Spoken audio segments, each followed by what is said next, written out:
Oke, selamat datang kembali di channel Ilmu Komputer dan Informasi.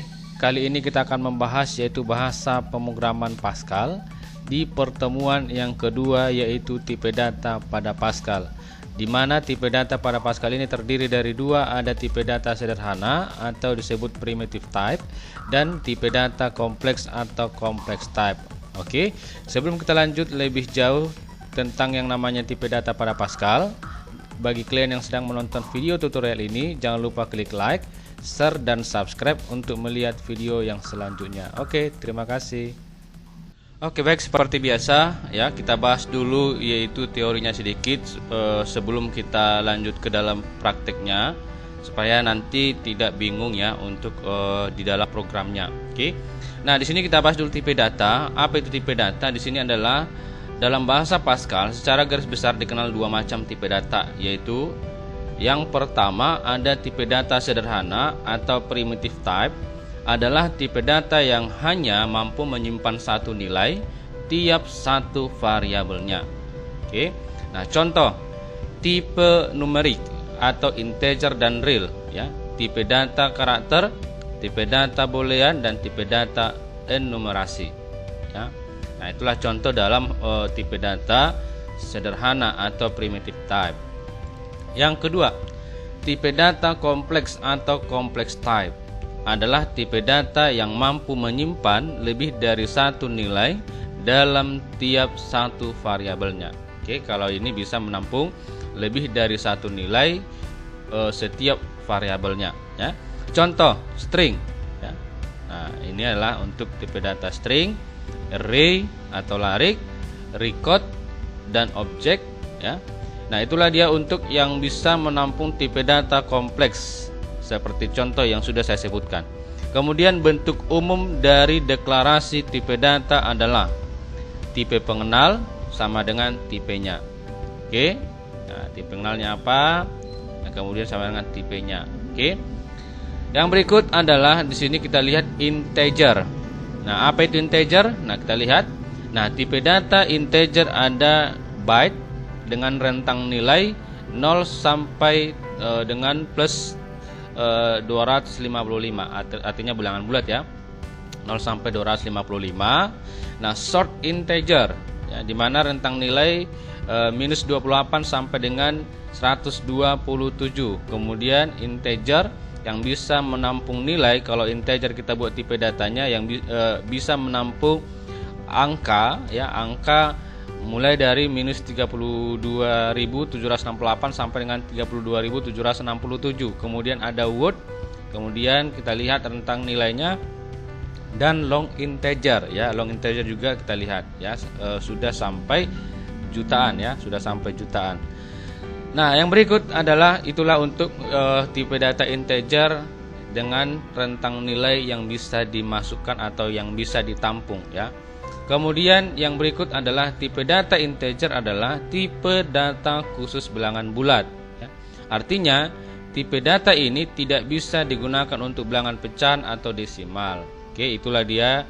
Kalau dia untuk bilangan bulat, kita gunakanlah dia tipe datanya integer.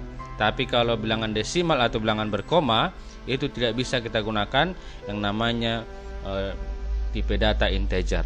Oke.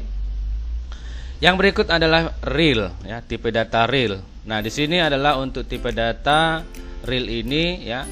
Ini bisa kita lihat ada real, ada single, ada double, ada extended, ada com. Nah, kalau kita lihat di sini adalah ini sudah yang namanya menampung, sudah bisa menampung bilangan berkoma ya, bilangan desimal. Nah, kemudian kita lihat tipe data real adalah tipe data yang dikhususkan untuk angka pecahan ya, angka pecahan atau desimal. Namun tipe data ini juga bisa digunakan untuk angka bulat. Oke, ini berarti ada dua fungsi atau bisa menampung bilangan bulat dan bisa menampung bilangan desimal atau bilangan berkoma. Oke. Nah, yang berikut adalah kita lihat lagi sini untuk bilangan boolean. Di mana untuk tipe data boolean adalah tipe data yang hanya memiliki dua nilai, yaitu apa? True dan false, benar dan salah. Itulah untuk yang namanya boolean ya. Yang berikut adalah char atau karakter. Tipe data char adalah tipe data char digunakan untuk menampung hanya satu karakter saja atau satu digit. Misalkan ini cocoknya digunakan untuk golongan. Misalkan kalau golongan kan dia hanya satu karakter, golongan A, B, C dan D ya. Nah, kemudian yang berikutnya, karakter dapat berupa huruf atau angka yang diapit tanda kutip tunggal. Itulah ciri-ciri daripada untuk tipe data karakter, di mana tipe data karakter ini diapit tanda kutip ya, kutip tunggal ya. Nah, yang berikut contoh yang seperti ini ya. Kalau dia angka atau dia huruf sama saja diapit tanda kutip. Dengan ketentuan berarti kalau diapit tanda kutip adalah dia dianggap sudah adalah karakter. Walaupun angka dimasukkan ke dalam yang mau kita cetak, misalkan kalau diapit tanda kutip seperti ini dianggap adalah data yang berupa karakter. Oke. Yang berikut string ya. Tipe data string adalah tipe data yang digunakan untuk menampung karakter yang lebih dari satu digit. Nah, kalau untuk menginput nama, alamat dan lain-lain ya, ini sudah bisa digunakan ya. Kita gunakanlah tipe data string yang melebihi dari satu digit ya, atau satu karakter. Nah, yang berikut di sini adalah karakter dapat berupa angka atau huruf yang diapit tanda kutip tunggal. Ini sama juga ya untuk string ini. Kalau kita untuk mau mencetak nama misalkan, itu harus diapit tanda kutip tunggal. Yang berikut, tipe data ini termasuk tipe data terstruktur karena memiliki nilai indeks seperti pada tipe data array. Nah, ini harus terstruktur atau terurut ya. Nah, kemudian contoh belajar Pascal. Nah, ini diapit tanda kutip tunggal. Kemudian kalau kita angka mau kita cetak, mau kita tampilkan, ini juga diapit tanda kutip tunggal. Oke, yang berikut adalah variabel ya. Di sini kalau variabel ini adalah besaran yang nilainya dapat berubah-ubah ya. Di mana variabel dapat digunakan dalam tubuh program bila telah didefinisikan terlebih dahulu pada bagian deklarasi. Nah, kemudian yang berikut adalah nama variabel bebas yang tergantung pemrogram ya, tergantung si user, tergantung si pembuat program ya. Nah, bebas untuk nama variabelnya. Namun ya harus mengikuti aturan sebagai berikut ya. Aturannya juga ada ya. Nah, di sini adalah aturannya adalah bukan merupakan kata perintah khusus atau reserved word ya dalam bahasa Pascal. Nah, di sini kalau untuk pembuatan nama variabel itu walaupun sudah dikatakan bebas, bukan berarti bisa kita gunakan perintah khusus ya atau perintah yang ada di dalam Pascal itu sendiri ya. Kemudian tidak menggunakan spasi atau penghubung yang digunakan adalah garis bawah. Jika ada jarak misalkan di mana di dalam sebuah variabel itu ada dua kata misalkan, itu kita buat dengan penghubung underscore ya, seperti ini ya. Yang berikut tidak menggunakan simbol-simbol khusus seperti untuk simbol matematika ada plus sama dengan tanda kurang, kali, bagi dan string dan seterusnya. Tidak boleh di dalam sebuah variabel itu ada simbol-simbol seperti ini atau tanda seru atau simbol yang lain barangkali ya. Kemudian di sini tidak didahului dengan angka. Kalau pembuatan nama variabel itu tidak boleh, misalkan untuk menginput nama kita buat satu nama gitu ya, atau alamat kita buat dua alamat, tidak boleh ya. Kecuali kalau kita buat dia mau kita gunakan dia angka gabungannya, kita buat nama satu bisa. Yang artinya adalah bisa yang pertama kita buat dulu yang namanya teks dulu ya, karakter dulu baru diikuti dengan angka. Tapi angka duluan tidak boleh sebelum digunakan yang namanya teks di awal ya. Kemudian yang berikut, nama variabel jangan terlalu panjang dan sebaiknya mudah diingat ya. Jangan pula terlalu banyak atau satu paragraf dibuat ya. Biasanya sih 2 atau 3 kata paling maksimal ya. Yang berikut adalah di sini ada format definisi variabel. Bagaimana format pembuatan variabel itu? Di sini ada var ya, diawali dengan kata var, kemudian nama variabelnya dan titik 2 diikuti dengan tipe datanya apa. Tergantung apa yang kita input ke dalam ya. Nah, di sini atau var ya, dibuat di atas kata variabel atau kata var, kemudian diikuti dengan apa nama variabelnya, kemudian tipe datanya apa. Oke. Nah, sebagai contoh di sini adalah variabel nama. Nama itu kan kita inputkan dia teks ya. Nah, untuk yang namanya yang bisa menginput data teks itu adalah string ya. Nah, tapi kalau dia hanya satu karakter saja yang kita input, misalkan var golongan misalkan. Golongan itu kan hanya satu karakter, berarti kita buatlah di sini adalah tadi tipe datanya ada byte ya.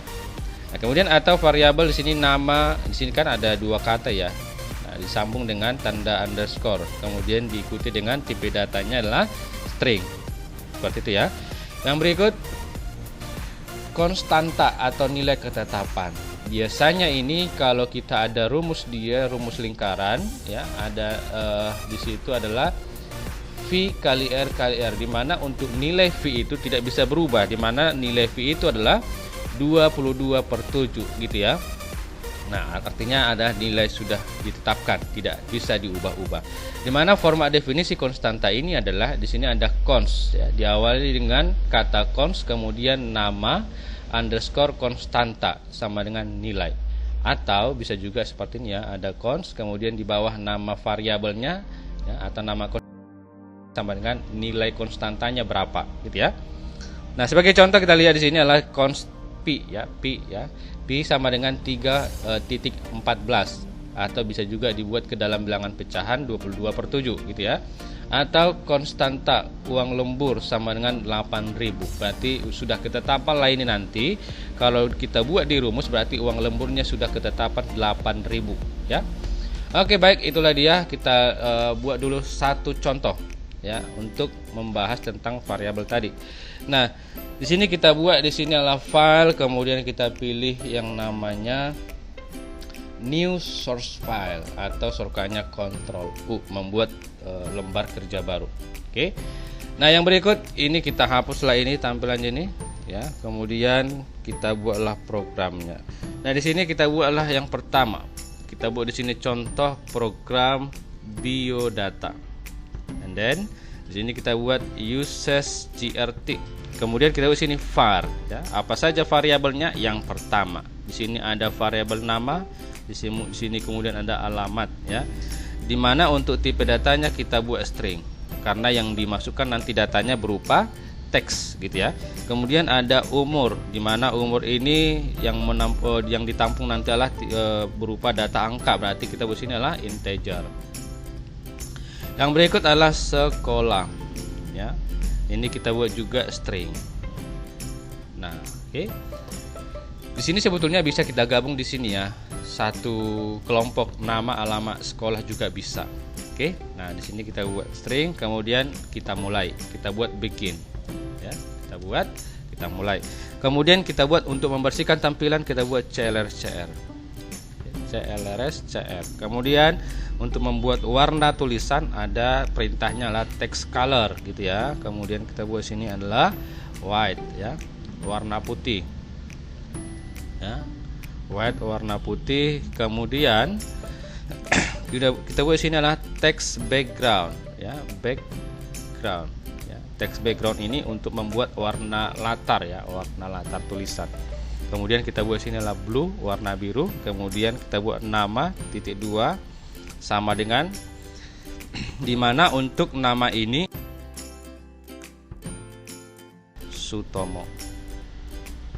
Oke, tanda petik tunggal ya. Kemudian alamatnya kita isikan ya. Ini bisa diisikan manual seperti ini, nanti bisa juga pada saat dijalankan kita isi datanya juga bisa ya. Kemudian kita buat sini Jalan Deli Indah misalkan. Oke, titik koma. Kemudian ini alamat ya, ini alamat ya. Kemudian di sini kita buat lagi adalah umurnya ya. Umurnya kita buat titik 2 sama dengan umurnya kita buat 17. Kalau di angka itu tidak diapit tanda petik tunggal ya, kalau dia angka. Kemudian yang berikut adalah di sini kita buat sekolah. Oke, kemudian titik 2 sama dengan sekolahnya kita buat misalkan SMA Unggulan misalkan. Oke.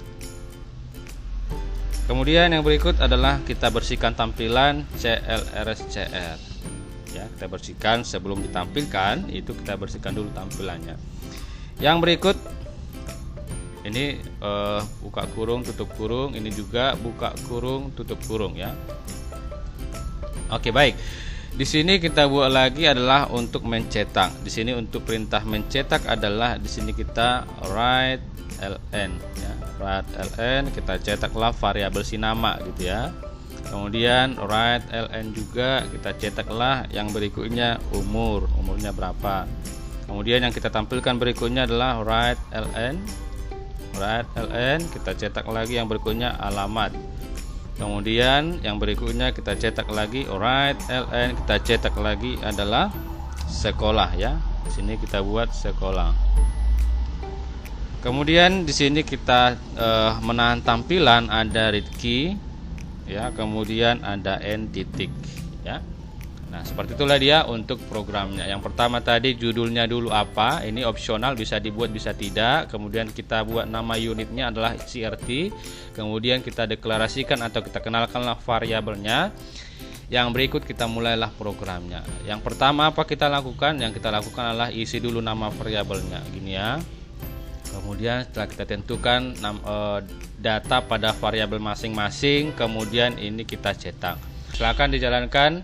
Ya, silakan dijalankan, pilih compile dan run ya, dijalankan ya, Ctrl F10. Seperti ini kita lihat. Oke, inilah hasilnya ya. Untuk warna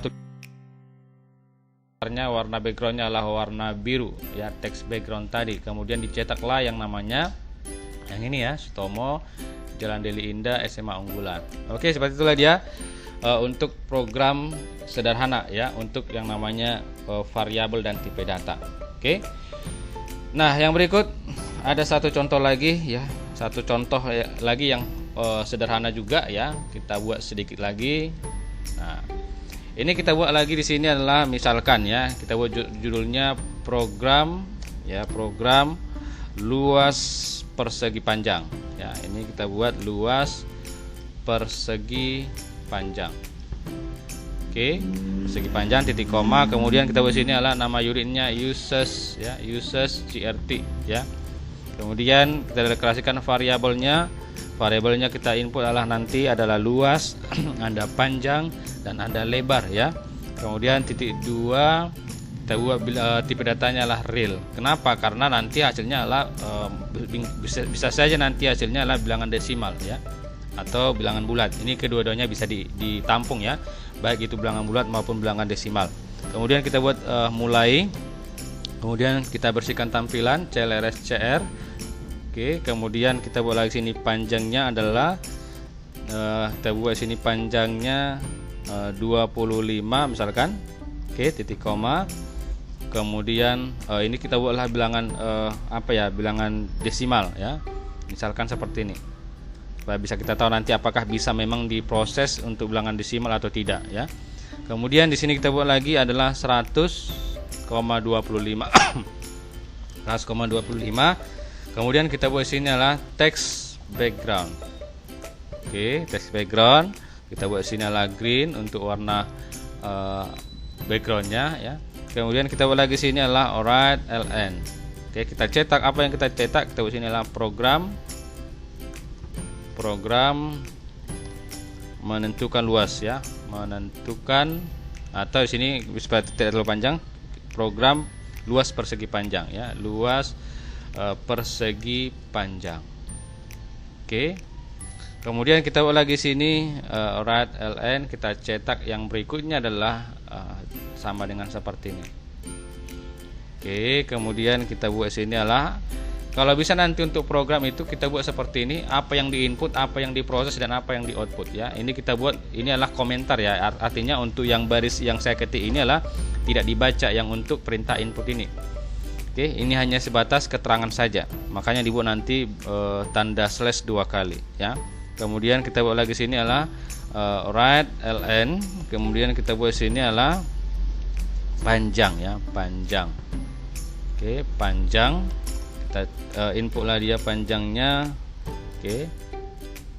Nah, supaya kita atur dia panjangnya itu adalah di belakang koma, berarti kita buat sinilah 22 seperti ini.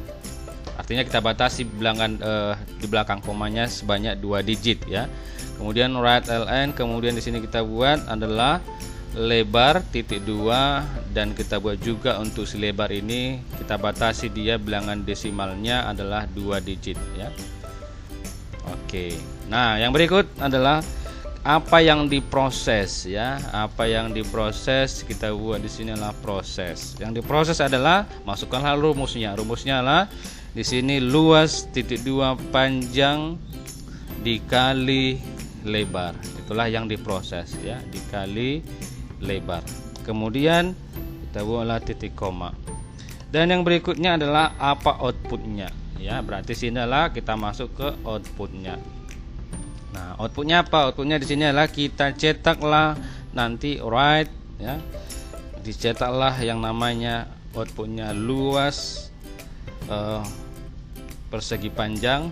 Persegi panjang adalah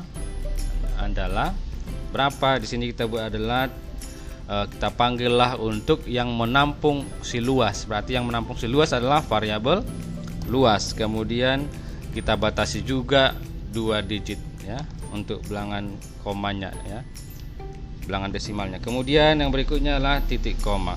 Dan yang terakhir adalah read key. Kita tahan tampilan, kemudian kita end titik selesai. Kemudian kita jalankan, pilih yang namanya execute, kemudian compile dan run. Dan disimpan dulu, jangan lupa kita buat nama filenya adalah contoh kedua ya, contoh 2. Kemudian kita save. Nah, ini error 1 ya, total errornya 1. Nah, kita continue ya. Di sini kan ada errornya, kita double klik di sini. Nah, ini ya, program luas persegi panjang ini tidak boleh ada spasi ya. Kalaupun ada jarak kita buat itu pakai underscore seperti ini. Oke.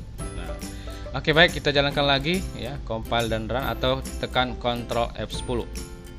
Nah, ini juga error, continue. Kita double klik di sini. Oke. Nah, di sini ada program ya, luas persegi panjang. Oke, ini kita buat program. Oke, ini tadi P-nya harus huruf besar ya. Tadi saya buat huruf kecil semua. Kemudian kita jalankan lagi. Nah, inilah hasilnya.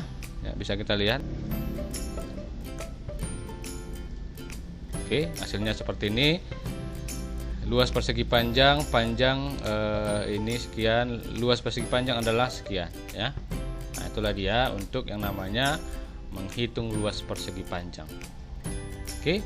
Nah, akan kita bahas nanti bagaimana kalau nanti untuk panjangnya kita tentukan sendiri. Ini kan sudah ditentukan ya, sudah dibuat nilai ketentuan. Nah, bagaimana kita input sendiri secara bebas, nanti akan kita lanjut di pertemuan yang selanjutnya. Oke, baik, terima kasih. Itulah dia untuk pertemuan kita di materi variabel dan tipe data. Akan kita lanjut nanti di sesi yang berikutnya. Oke, semoga bermanfaat. Terima kasih.